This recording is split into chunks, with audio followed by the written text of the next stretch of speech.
With the advent of the PlayStation and its growing popularity in North America, Konami wanted to produce a new series that would capitalize on the American market. The American market at the time was in the midst of Resident Evil fever, whereby it had successfully defined and established the now known genre of survival horror. Konami wanted a piece of that pie. For that, in September 1996, Konami assembled a new team. While many of the more talented and big names were busy on other Konami projects such as Castlevania Symphony of the Night and Metal Gear Solid, Konami as such had to pull in various talents from around the company who worked on projects with lesser than desired success, and so formed a team that was dubbed as Team Silent. A team while Konami were hoping would build a game that would appeal to America and build their own sort of Resident Evil game, was still one that they had low expectations for, considering it was being made by a quote-unquote less than desirable developers. And so through major changes in direction, evolution in designs, and numerous cut ideas, today we shall explore the history and beta unused content of Silent Hill. If you enjoyed this video, please hit the subscribe button, hit the like button too, to further support us and keep creating new videos. With the team built, Konami had brought in several staff who were new to the role. The director of this desired survival horror they wished to make was Keiichiro Toyama, who at the time only worked as a designer at Konami, including Hideo Kojima's game Snatcher and Konami's international track and field game just recently, a decision he questioned with his lack of experience in this role. Another developer was Masahiro Ito, hired on as an artist in his first gig yet in the industry, charged with designing enemies and backgrounds. And then there was Akira Yamaoka as its sound designer, who was likely the most experienced of the trio, having worked on several Konami games including Contra, Rocket Knight, and Snatcher as well, brought in to develop this horror game's eerie tracks and sound effects. With this ragtag group put together, Konami wasn't overall expecting much from Team Silent, despite their wishes for tapping into the Resident Evil market. As such, Konami didn't care too much about micromanaging, and thus the team was allowed to pretty much do whatever they wished. While the idea of jumping into the survival horror market already had a blueprint, just copying Resident Evil wasn't what they wished to do. They wanted to make it different from other games. Worse was that Keiichiro Toyama had little experience with horror films. As such, this led to the team wanting to entirely disregard Konami's plan of just a straight survival horror game and instead make a game that would affect the player's emotions. The team as such wanted to make a game that was grounded in reality, but balance it with gaming qualities. But as to where to set the boundaries of reality was their main issue. They couldn't make it too real, as the characters would need to sleep, get hungry, or even feel the passage of time. It was easy for Toyama just to call it game elements like any other game, but that wasn't something the team wanted to fall back on. But soon they realized the general string of emotions one has with games, from anxiety, fear, and relief. It almost makes games feel dreamlike. It's not real, yet we feel that. And so came the idea of creating a story that is dreamlike, a world which is the reconstruction of the shards of someone's memories. And so director Keiichiro Toyama decided to write a story with influence from David Lynch films, occult themes, and even UFOs. A story that would take place in America, following Konami's wish, in a small town called Silent Hill. Being still grounded in reality, with a dreamscape or nightmarish overlay, Silent Hill was to be exactly that. Just a nostalgic American town, with normal people and horrifying monsters. The story follows a man named Harry Mason, who has a car crash right on the outskirts of town, whereby when he wakes up, his 7-year-old daughter Cheryl is missing.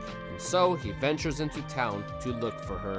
A town covered in a dreamlike fog, full of horrifying monsters, constantly changing landscapes into hellish ones, and a story that would purposely stay vague to encourage players to reflect on the story's true meaning. Reflecting on the story was a major theme of this game, as the idea was to explore and look over bits and pieces of the game to piece together to better understand the story, like the fragments of a dream that Toyama wanted to establish. And so with the story established, artist Masahiro Ito began drawing up concept art for several of the game's events and locations to come. With that set, the game's development truly could begin. Being that this was the PlayStation era, many games opted to use pre-rendered backgrounds as a means to save on resources with a limited polygonal count of the PlayStation. This being a system where you'd have a flat background that a 3D model would walk over to give the illusion of a real 3D background. As such, games like Resident Evil were utilizing them, and this game in fact was being penned as another PlayStation game with pre-rendered backgrounds. However, Team Silent at the time had a graphic system programmer by the name of Naoto Oshima, not to be confused with Sonic's co-creator, who instead pushed for opting the game in a fully 3-dimensional engine. This would give the player more freedom to search and explore this town of Silent Hill that they were building and further showcase that sense of reality that pre-rendered backgrounds just won't be able to give. As such, the town started being built with rather simple polygons, having general structures and low poly models scattered to test, before starting to add proper textures, eventually leading them to build the proper town of Silent Hill in full with its full 3-dimensional beauty. Of course, this was easier said than done. The best that they could get out of it were to have small parts of the town loaded, and bit by bit, as Harry Mason would reach the edge of the loaded area, the next section would load. This, of course, was immersion breaking, but Naoto Oshima strikes again, where he suggested the usage of a fog. As this was a game that was to have a dreamlike feel to it, having a hazy fog would be fitting as a means to mask all the unloaded zones so that it would look like one seamless town despite limitations. As such, the game was given tons and tons of fog, while night areas were given a sort of night fog where it would be too dark to see beyond the unloaded zones. But being that this was being built as a horror game that would be affecting one's emotions, not seeing what is ahead of you would make that all the more scarier. Thus, the fog became the game's primary fear tactic. And so building further upon that came the idea of including a sensor of sorts, to detect enemies that were nearby but not visible, that which was beyond the fog barrier. The genius of a sound designer, Akira Yamaoka, produced the idea of a broken radio that Harry would carry. This radio would emit a static noise when enemies were near.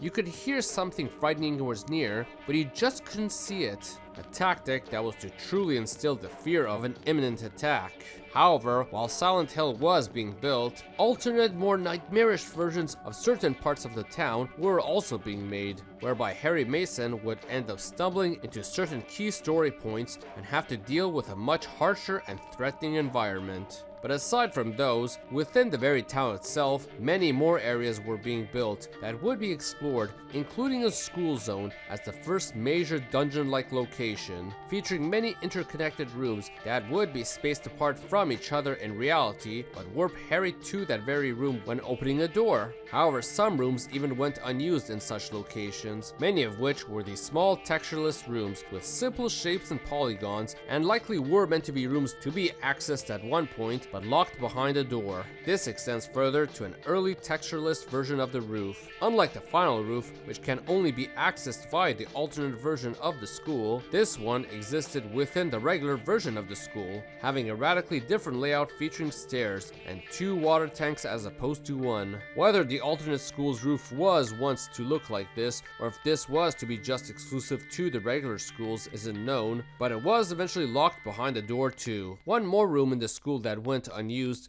and left behind the locked door was the alternate school's version of the music room. This one looking less creepier than the regular school's version and surprisingly fully textured, likely went further to be used before being cut entirely. And so came the next obvious step, making the game's numerous and horrific monsters, who, like his design of this bloody town, Masahiro Ito made every gruesome creature that there was. A large collection of small and large monsters were made that looked absolutely unreal, which was to be a reflection of the story's central character Alessa, whose dreams turned into reality, being dreamt up based on the regular humans she dealt with, to animals and insects she feared, and even creatures that aren't even based on reality. Some of these include the larval stalkers, who were these toddler-sized enemies that had full textures, looking like a disfigured child, eventually becoming the shadowy enemy instead, as possibly a means to tone down this enemy, while not possible to even kill them eventually. Meanwhile, another child character, albeit older, was the Grey Child, which were children with knives that would run up to Harry and stab him, representing Alessa's trauma of children who bullied her. Originally looking like a disfigured child too, but toned down as well to have their faces removed and given a more gray skin tone to less resemble a child. In addition, the puppet doctor and puppet nurse that they were designing had some earlier takes on different faces that they were to use. Possible variations before they were reduced to the same 3 heads for the entire game. In fact, some enemies were scrapped altogether, much of which were animals, which would showcase that Alessa originally was said to have a larger fear of animals. These include this butterfly-like enemy as another insect option. Possibly would have been related to the float stinger boss as an accompanying enemy. There was also a cut stingray sort of enemy, which this game's lack of water interaction likely had these scrapped. There were also giant mutated frog enemies that looked to jump around.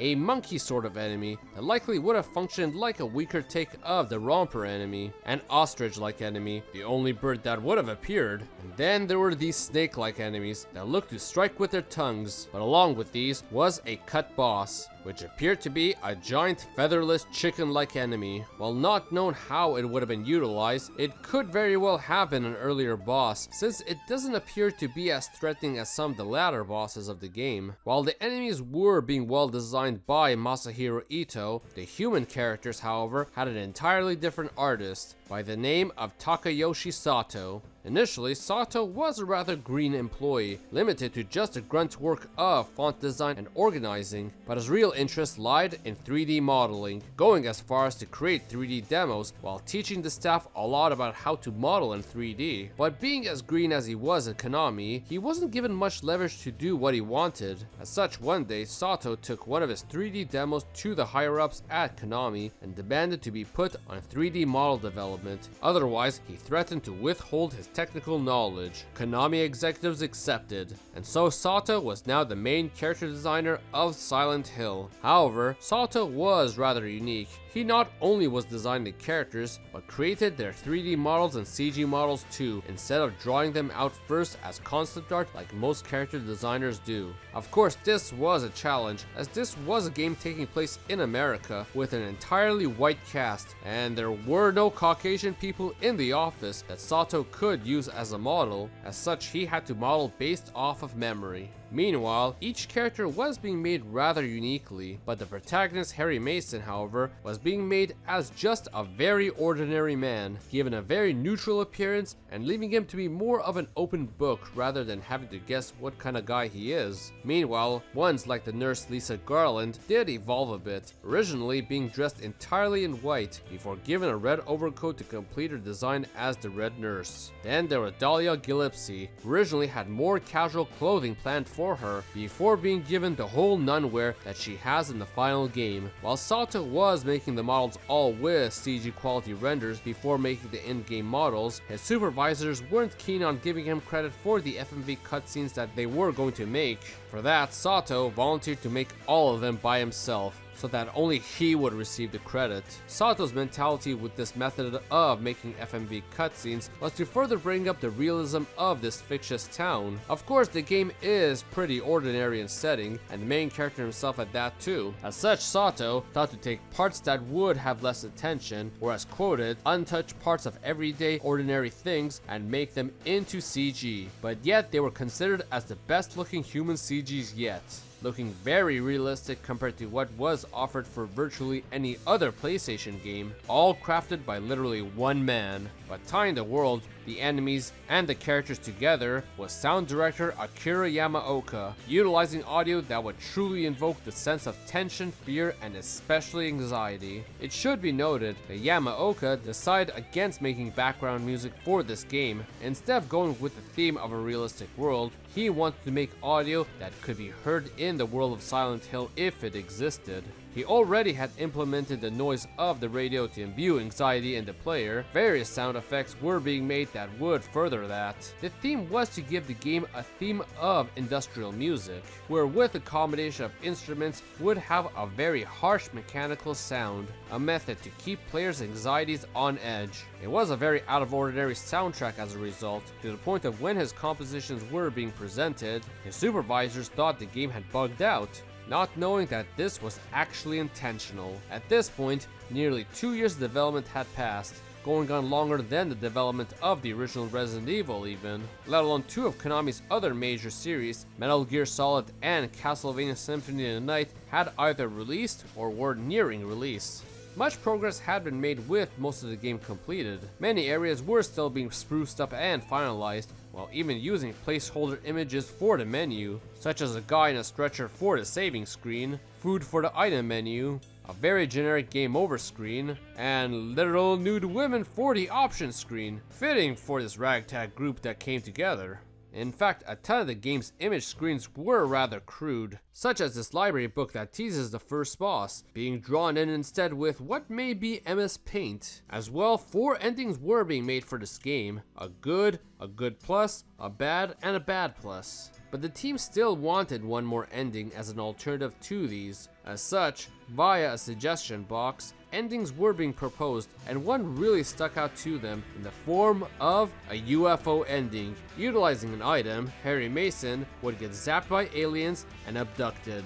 But soon it was time for the May E3 1998 event. The game was about 70% complete, and so what they had was a rather well-built trailer that involved the first major area of the school and even the early more human-looking gray child, together with several impressive FMV cutscenes. But it wasn't just a trailer, but as well as a playable demo on the show floor. The reception was anything short of amazing, with thunderous applause over the game's presentation. So much so that Konami, who didn't really think much of the game, took more notice of it. As a result, Konami started putting in more of a marketing effort, showcasing the game in several other trade shows, including the European Computer Trade Show in London, and as well as the Tokyo Game Show. Meanwhile, the marketing of the game was well underway, with Konami spending real money for television ads, magazine ads, and even posters to hype up this game in all regions. In fact, in PAL regions, Konami decided to pull a Capcom and pack Metal Gear Solid with a demo of Silent Hill to further hype this game. And now, having learned a lesson with the poor English script of Castlevania Symphony of the Night and the mishandling of Hideo Kojima's script of Metal Gear Solid, Konami outsourced the localization of the game to a company called Latina International Corporation, which ironically had worked on the infamously poor script of Final Fantasy VII. However, this time they pulled themselves through to make a faithful script. Meanwhile, the European versions were getting a bit of censorship, the great child enemy, looking a little too much like a child despite already being toned down, had to be removed due to the strict rating board of Europe at the time. In place was a new enemy, being more monstrous with large claws, called the Mumbler. And soon after 2.5 years, of a swelling budget and even 3D artist Takayoshi Sato having been consistently sleeping at the office with his endless work on every piece of FMV cutscenes, let alone the character models, Silent Hill released on February 24th, 1999 in North America, March 4th, 1999 in Japan, and July 16, 1999 in Europe.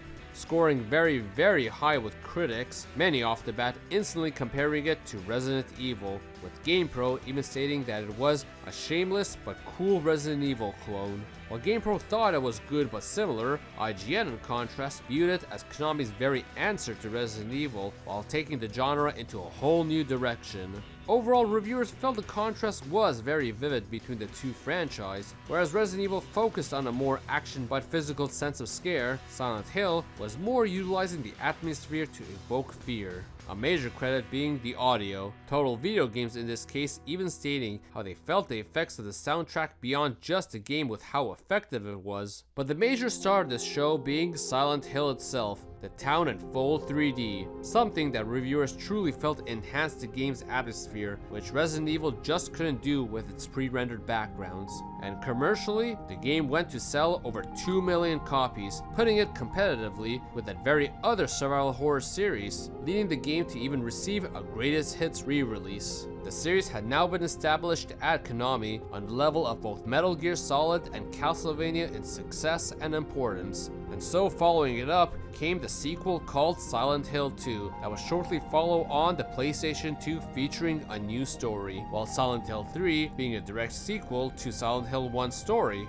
And from there, the series would go on to receive more sequels, and even a game that was to be directed by Metal Gear Solid's creator Hideo Kojima called Silent Hills, before it was cancelled. However, after Silent Hill 1, the director of the game, Keiichiro Toyama, left Konami to work for Sony at their famous Japan studios, whereby he made another horror series called Forbidden Siren, leaving the series now in the hands of a staff that was once seen as the bottom barrel developers of Konami to grow it even further with its sequels. And thank you for watching. Hit the subscribe button and like button too for more Silent Hill and other games gaming history and cut content soon. Hit the like button and comment below on how terrifying you found this game. So everyone, thank you for watching.